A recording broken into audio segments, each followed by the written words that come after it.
अब वही आता है मध्य प्रदेश के संदर्भ में। मध्य प्रदेश के संदर्भ में बात कर लो भाई, आपको सिर्फ एक चीज बदलनी है, अधिनियम की संख्या।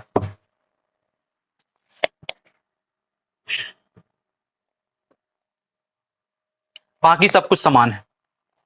सब कुछ समान में क्या जाएगा, एक अध्यक्ष, 2 सदस्य, राज्य सरकार अपॉइंट करेगी, 3 साल के लिए अपॉइंट करेगी, सिविल न्यायालय शक्ति दे देगी। 1995 में अधिनियम आया था। ठीक है, बस इतनी बातें क्या करनी है आपको उसमें याद रखनी है।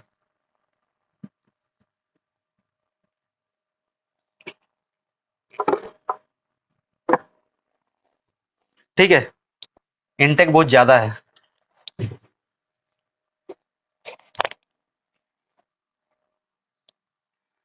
अब यहां पे हम आते हैं आज के आखिरी आयोग में, वो है खाद्य संरक्षण आयोग। सरकार को मजा नहीं आ रहा था, तो सरकार ने क्या बोला 2013 में कि यार अपन जनता को क्या देते हैं, एक खाने का अधिकार देते हैं। अब खाने का अधिकार संवैधानिक अधिकार दे नहीं सकते थे। क्यों नहीं दे सकते, क्योंकि लोग क्या करने लग जाएंगे, क्लेम करने लग जाएंगे बार बार जाकर के कि हमको क्या दे दो, खाने का अधिकार मिला है, तो सुप्रीम कोर्ट से वो उसको लागू करवाएंगे। लेकिन उससे समस्या खड़ी हो जाएगी, क्योंकि सरकार के पास इतना पैसा नहीं है कि वो सबको क्या कर सके, खाने का अधिकार जो दी हुई है उसको इंश्योर कर सके। तो इसमें समस्या थी, तो सरकार ने क्या बोला, एक अधिनियम लेकर के आती है, कौन सा, एनएफएसए अधिनियम 2013, नेशनल फूड सिक्योरिटी एक्ट 2013। और उसके तहत उन्होंने क्या बोला कि हम जनता को खाने का अधिकार देंगे, लेकिन किस प्रकार का, वैधानिक वाला।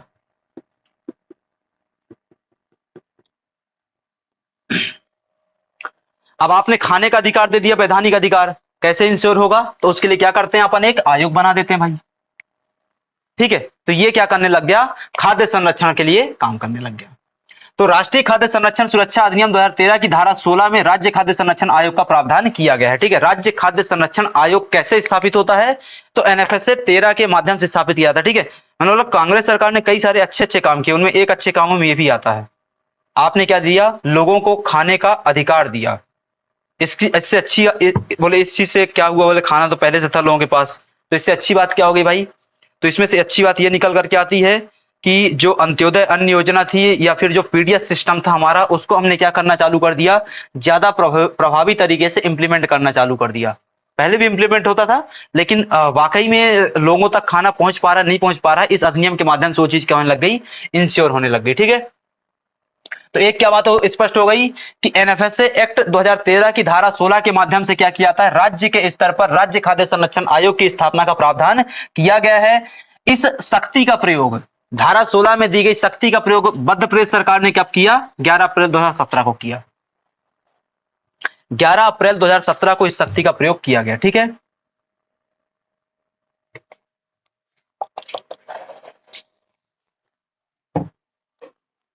अब यहां पे एनएफएसए दिया हुआ है, उद्देश्य क्या है, सिंपल सा हम उद्देश्य बोल सकते हैं कि लोगों को क्या करना, खाना प्रोवाइड करना, ताकि वह अपना अपना गरिमापूर्ण जीवन क्या कर सके, व्यतीत कर सके, और जो मिनिमम पोषण आवश्यकताएं होती हैं उसकी क्या कर सके, वो पूर्ति कर सके।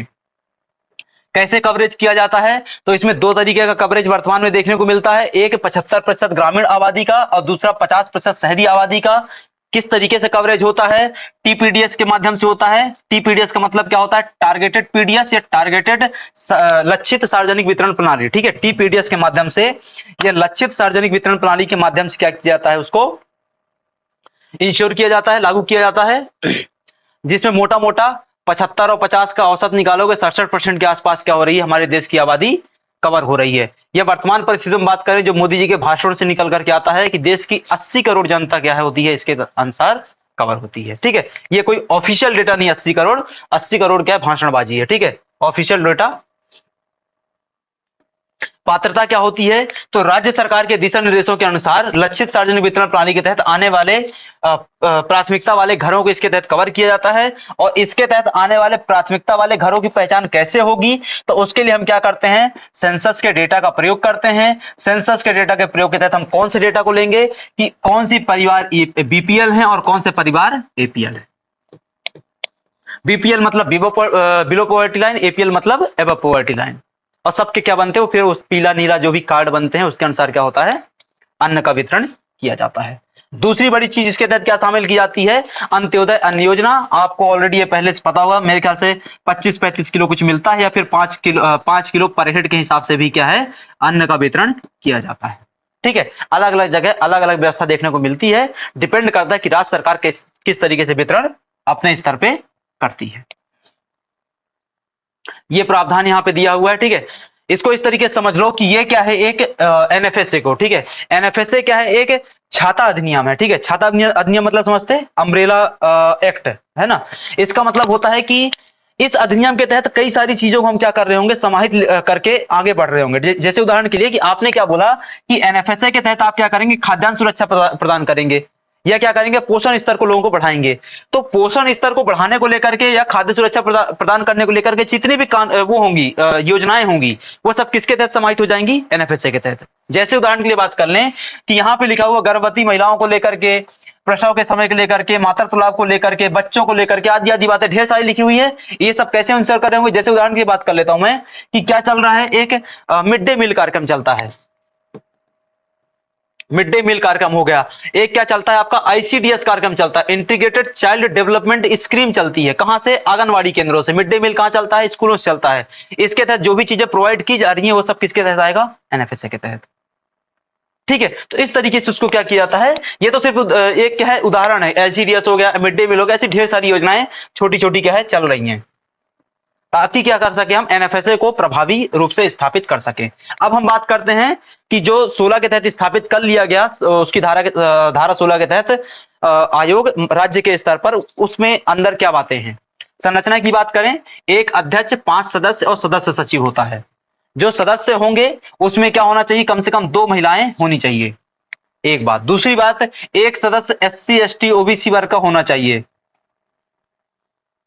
एससी एसटी ओबीसी हटा देना, ठीक है, या तो एससी वर्ग का हो एक, या फिर एसटी वर्ग का हो। एक सदस्य यहां से हो, 2 सदस्य कौन हो, महिलाएं हो, टोटल किसमें से, 5 में से। ठीक है, और ये जो एक सदस्य एससी एसटी का हो, ये टोटल किसमें से, 6 में से। कंफ्यूजन तो नहीं हुआ, जो सदस्य हैं वो 5 हैं, पहली बात। दूसरी बात, सदस्य और अध्यक्ष मिला के टोटल 6 लोग, तो 6 में से एक व्यक्ति कहां का हो, एससी एसटी का हो, एक बात। दूसरी बात, इन 5 में से 2 महिलाएं। ठीक है, नियुक्ति कैसे होगी, तो उपरोक्त उल्लेखित योग्यताधारित व्यक्तियों में से मध्य प्रदेश राज्य आदि आदि की जो लेकर के बातें होंगी वो सब क्या होगा भाई, सिंपल सी प्रक्रिया समझो। इसको, इसमें जो अपॉइंटमेंट होगा उसके लिए कोई वो नहीं है, राज्यपाल अपॉइंटमेंट करेगा, राज्य सरकार अपॉइंटमेंट करेगा, ऐसा कुछ नहीं है। सिंपल सा क्या होता है, एक विज्ञापन जारी होगा, जैसे आज की तारीख में नौकरी के लिए वो निकलता है, विज्ञापन निकलता है, उस प्रकार का विज्ञापन निकलेगा, एक परीक्षा आयोजित होगी, उस आयोजित परीक्षा के आधार पर क्या कर दिया जाता है, यहाँ पे अपॉइंटमेंट कर दिया जाता है। ठीक है, तो प्राप्त आवेदकों का परीक्षण किया जाएगा, कैसे, सामान्य प्रशासन विभाग, विधि विभाग, पंचायत, ग्रामीण पंचायती और महिला विकास आदि आदि के द्वारा क्या किया जाएगा, परीक्षण किया जाएगा, और फिर बाद में क्या कर देंगे, हम उसको अपॉइंट कर देंगे। ठीक है,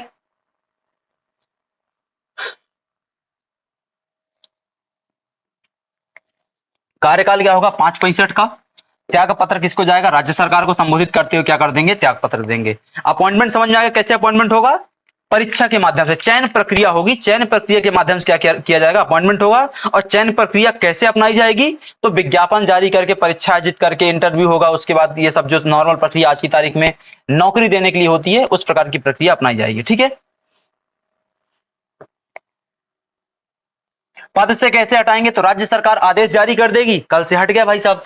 आधार क्या होगा, दिवालिया हो गया, शारीरिक मानसिक, ऐसा देखो व्यवहारिक तौर पे ऐसा कुछ नहीं होता है। व्यवहारिक तौर पे क्या होता है, शाम को मजा नहीं आया, सुबह लिस्ट जारी कर दी, आज से आपका ट्रांसफर किया जाता है, पद से हटाया जाता है, निलंबित किया जाता है। क्यों, बताना कारण नहीं बताएंगे आप। ठीक है, ये भी होता है, सुनवाई का उचित अवसर दिया जाएगा। ठीक है, ये मजाक की बात है, सीधे आदेश जारी होता है सामान्य प्रशासन विभाग से और कहानी खत्म, है ना। सुनवाई का उचित अवसर जैसा कुछ नहीं आता। वेतन भत्ते सेवा शर्तें आदि आदि क्या होगा भाई, राज्य सरकार द्वारा क्या कर दिया जाएगा, निर्धारण कर दिया जाएगा।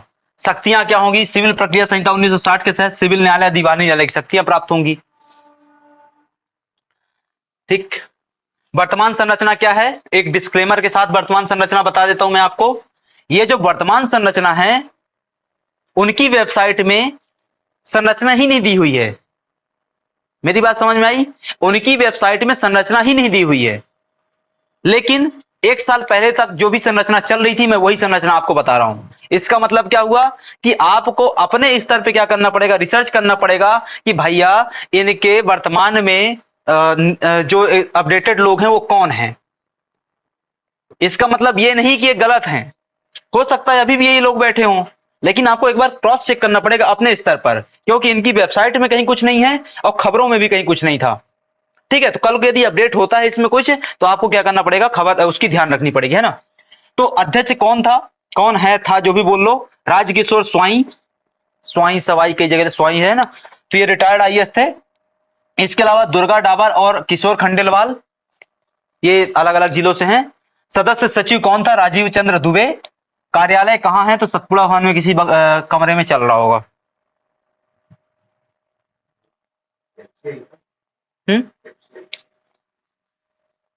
नहीं, एफसीआई नहीं, FCI food corporation of India एक अलग कहानी है,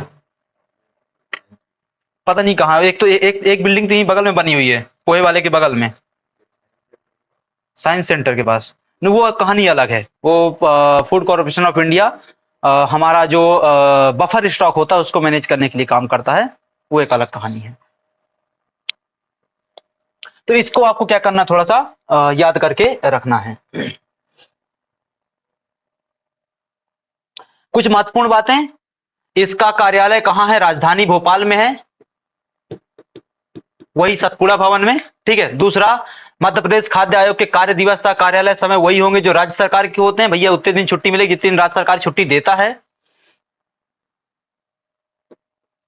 आयोग की मुद्रा कैसी होगी, संप्रतीक कैसा होगा, राज्य सरकार तय कर लेगी, कोई मतलब नहीं इन सब बिंदुओं का। मध्य प्रदेश खाद्य आयोग की बैठक जब कभी भी आवश्यक हो, अध्यक्ष क्या करेगा, आहूत करेगा, अध्यक्ष बैठक बुलाएगा। और इस कारण से इसके किसी निर्णय को अवधिमान्य घोषित नहीं किया जाएगा कि भाई दुर्गा क्या है, छुट्टी में चली गई थी, दुर्गा डावर थी, दुर्गा छुट्टी में चली गई इसलिए हम निर्णय को क्या कर देंगे, अवैध घोषित कर देंगे। नहीं, दुर्गा की समस्या है, अपनी समस्या नहीं है, निर्णय तो क्या है भाई, सही रहेगा।